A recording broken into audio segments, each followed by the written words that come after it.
No hay que marcharse lejos para ver amanecer y buscar otro lugar y otro vino que beber y otras gentes que te puedan comprender.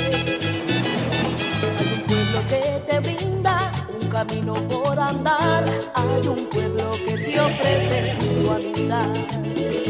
Tu país, con sus virtudes, con sus defectos y sus problemas. Tu país, con sus